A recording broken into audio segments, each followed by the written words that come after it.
Sawadee Cup. Okay, 4-hour work week. My hands were sweating, we left off with Tim doing competitive tango dancing in Argentina, which is pretty cool in of itself. Yes, the bed is made. Check. Did the stretches, had coffee, now having oatmeal. Down to 117.5 kilos. Don't know how much that was. It's 2.2 kilos for a pound. So I went from 19 down to 17.5, so it's a little bit less than 2 kilos, which is a little bit less than 4.4 pounds. So maybe 3 pounds, 3.5 pounds, something like that I've lost. Oatmeal and raisins today. Bleh, bleh, makes me want to vomit, but dude, it's working. We're getting down to where I want to be, 100 kilos. Work on your goals, baby. The most fundamental of American questions is hard for me to answer these days, and luckily so. If it weren't, you wouldn't be holding this book in your hand. See, I read ahead like I was putting a word in that would make sense, and I said it out loud. That's one of the things to read faster, is you can assume words and use peripheral vision. There's a whole thing out there on reading quicker to absorb more information. So anyway, my bad. It's holding the book in your hand, not reading. So what do you do? Assuming you can find me, hard to do, and depending on when you ask me, I prefer you didn't.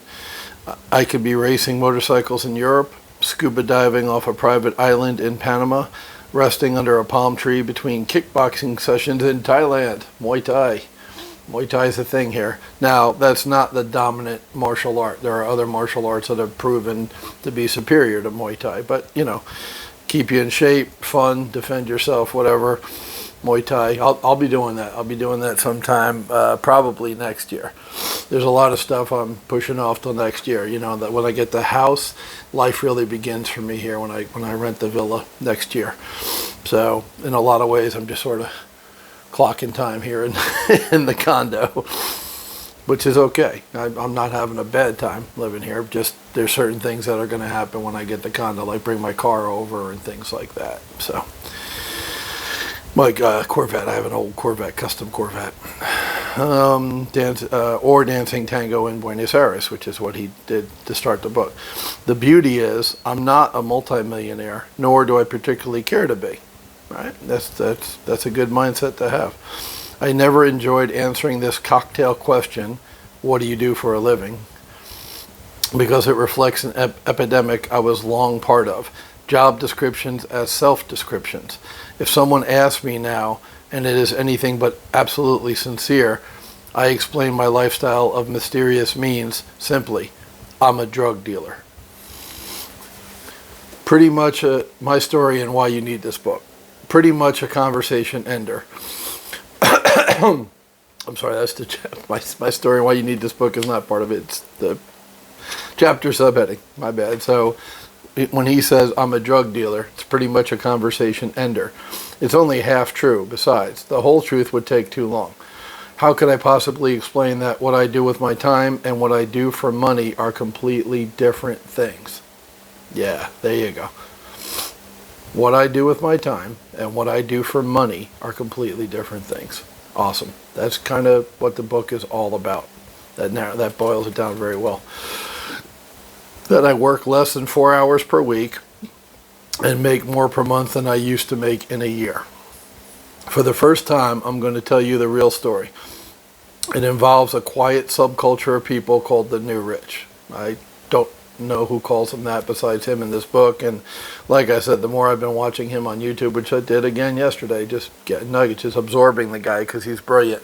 Books he reads, things he recommends, ways he thinks of things, technical things like starting a new business, things he travels with. I mean, I've been studying the guy, and I am 100% confident that if you asked him now about the new rich, he would. In fact, I saw a thing from 2018 where he went over this book, The 4-Hour Work Week, and they asked him why you haven't revised it, and he gave a couple of reasons.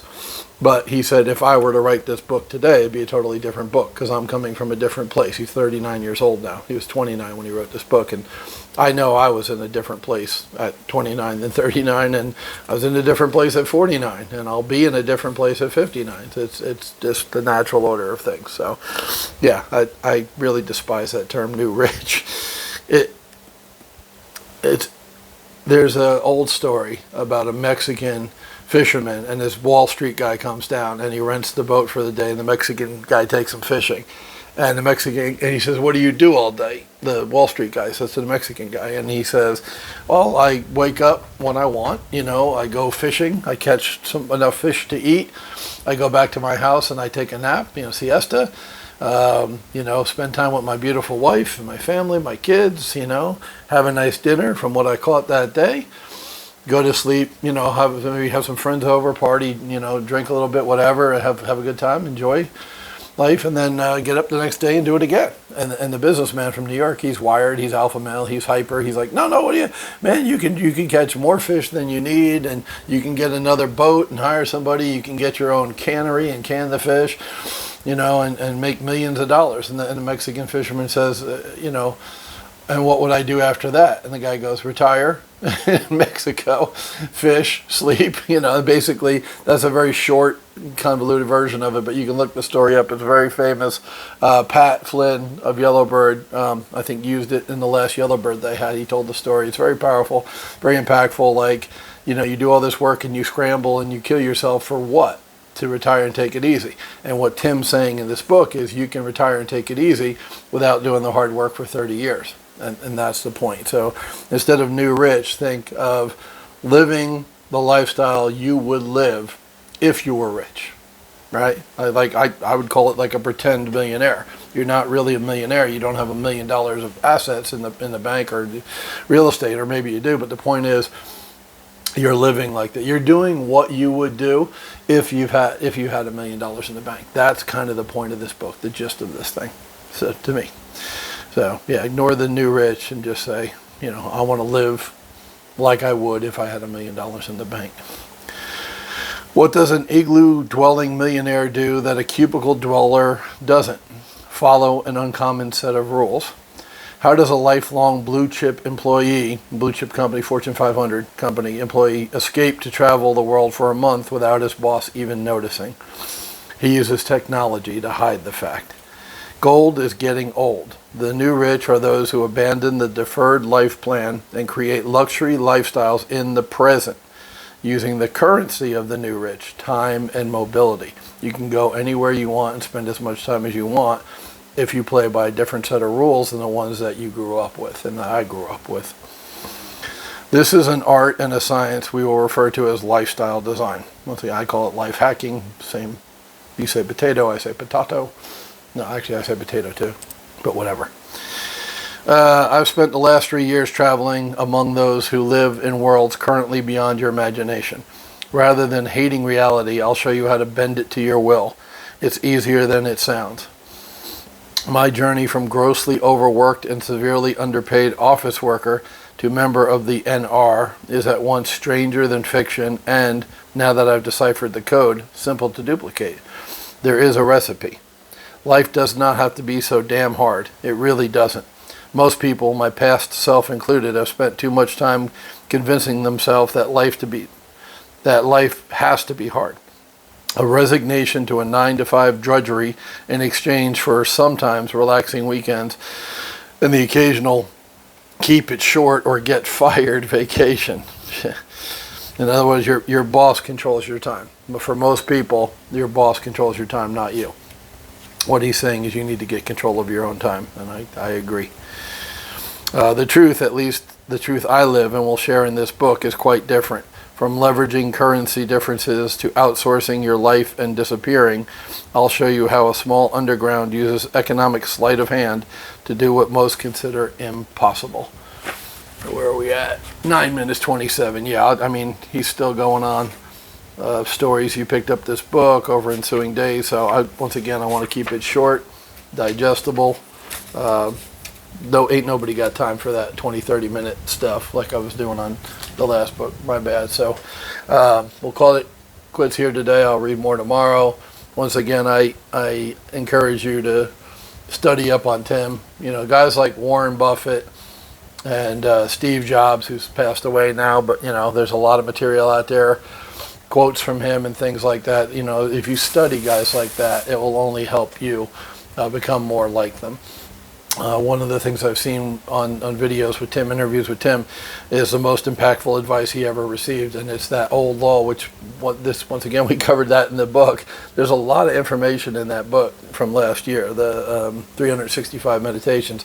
One of the things was association, and your income will be the average of the 5 people you spend the most time with. Tim took that as his biggest lesson ever learned, you know, from a friend who gave him advice or a mentor early on when he was young. And, you know, that really stuck with him. And a lot of the things I read in his book, the first time I read it, stuck with me. So pay it forward. The cycle continues, you know, and I'm doing a YouTube channel. So somebody is going to watch this and get something out of one or both of the books that I'm reading from. It's just the way it works, and I'm very cool with that. I like it. So I'm going to get back to my oatmeal with raisins, try to get down to the 100. Have a date today, a girl who lives in another province, whatever. I'm driving long distance. I'm okay with that. She has a lot of qualities that I'm looking for. So yes, I said on here, I just wanted to have fun, and I have been having fun. I really have. But to be true to my own nature, I am looking for a steady, you know, and that doesn't mean we're going to get married, right? You don't know until you do it. So she just has a lot of qualities that I would look for in somebody long term. So I'm going to run with it. I'm going to go see her again, bring her up to Chiang Mai, have dinner up here, and drop her home tonight, which, you know, sounds crazy, but what if this is my wife? What if this is my future lady that I spend the rest of my life with here in Thailand? Then it's worth it. If it's not, oh well. That's my philosophy, guys, in dating and in business and whatever. I'm talking to my buddy Rob the other day, Rod with a D, Rod the other day, and he said, you are definitely a with aim, shoot, aim, fire guy. Like, I see it, I go for it. You know, I jump in the pool before I find out if it's deep enough, and if I find out how cold it is or whatever, if it's dark, you know, I jump in and start swimming, and I'm gonna figure it out while I'm in there. That's, a lot of people don't work that way. I understand. That's the way I work. That's my nature. So I'm going to treat that relationship, because of what I've learned about the lady, like it's going to go all the way. And does that mean it's going to go all the way? Who the hell knows? Least of all me. She doesn't know. I don't know. We'll see. But the point is, I'm acting like it is. And that way, if it happens, everything's in place, right? I'm just trying to explain what goes on in my head. Help you guys out a little bit with whatever, relationships, business. And don't forget, business is relationships. When you're in business with somebody, you're having a relationship with them. You're not kissing and hugging them, but it's a relationship. It's an interaction between two human beings. Therefore, a lot of the universal relationship things apply, right? So that's it for today. Like I said, 12 minutes, 13 minutes. I rambled on a little bit, but I'm not doing 20. Won't do it. We'll end it here. I'll talk to you guys later.